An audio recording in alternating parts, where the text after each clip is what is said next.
All right, let's talk about a story that's whispered all across Lagos. It's a seriously chilling local legend, and it's tied to one of the most famous places in the city, the Third Mainland Bridge. And like all good legends, this one starts with a very simple, very terrifying rule. Look, this isn't just some casual advice. For people in Lagos, this is basically a law of survival. You don't stop for police, you don't stop for an accident, you don't stop for anything. And the big question that just kind of hangs in the air there is, why? Because, rules are made to be broken. And tonight, we're going to get into exactly what happens when somebody is foolish enough to stop on that bridge after dark. We're going to do that by looking at the one incident that took this from a scary rumor to a full-blown citywide horror story. So let's zero in on one single night, October 14th, 2023. This is the night one man made a really, really bad decision on that long stretch of road over the Lagos Lagoon. Okay, so this is Uche Okonkwo. It's 2:17 in the morning, and he pulls his Mercedes over on the bridge. Now, he's not there for a good reason. He's trying to get rid of an unconscious passenger. He thinks he's being clever, covering his tracks in the middle of the night. What he has no idea about is that he's about to run into something way, way worse than the police. And just look at how fast this all goes down. We're talking about a span of just 3 minutes, where things go from a simple crime to something else entirely. So at 2:17, he stops. Just 1 minute later, something impossible happens in his backseat. And by 2:19, the entire bridge is plunged into total darkness. And this is the moment the whole script flips. The girl in his car, the one who was unconscious, she sits bolt upright, her eyes are completely white, and she speaks in a voice that is definitely not hers. It becomes pretty clear pretty fast that Uche wasn't alone out there. He just became an unwilling delivery man. So this is the first description we get of whatever this thing is. Now, if you're not from Lagos, a danfo is one of those big yellow minibuses. So we're talking about something impossibly tall, thin as a pole, just appearing out of the dark.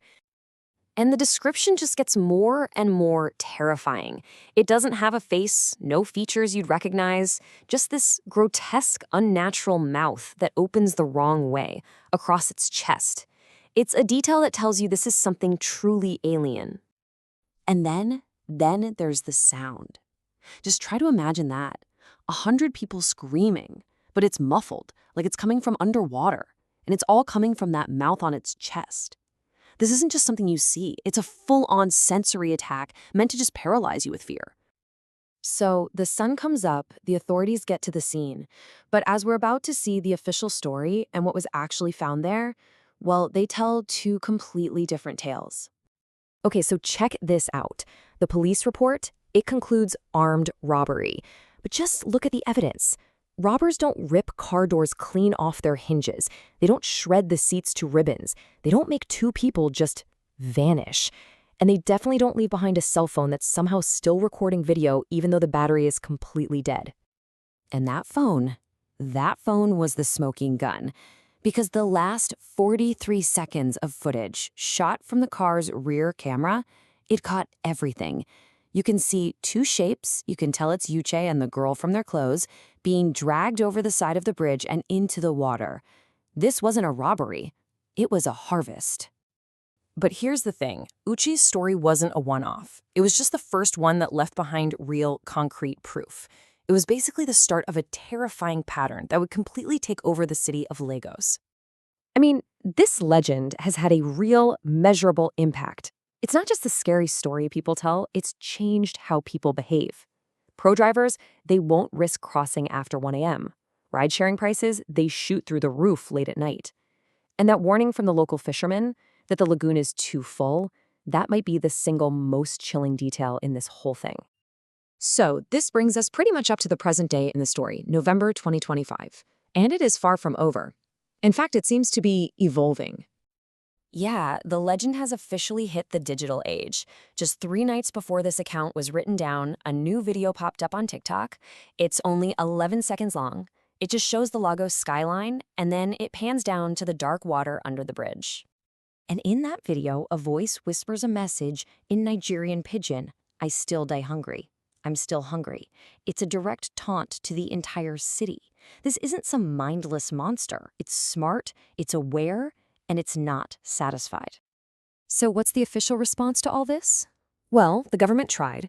They installed these massive, powerful new floodlights all along the bridge. But, and this is straight out of a movie, every single night, like clockwork, they just stop working right after midnight. You can't beat the darkness. And this brings us to the rumored scale of the whole thing. The local fishermen, they swear that when the tide is just right, you can see them. Hundreds of luxury cars, just like Uche's, sitting on the bottom of the lagoon. And the creepiest part? Their headlights are still on, just glowing in the deep. An entire underwater graveyard. So all of this, it's caused the rule to evolve. The warning isn't just about random stops anymore. It's gotten more personal, way more insidious. It's added this new, terrifying layer to that original rule. And that just leaves us with this one final, horrifying thought. Why? Why would the warning specifically say not to stop for someone you know? What does this creature do with its victims?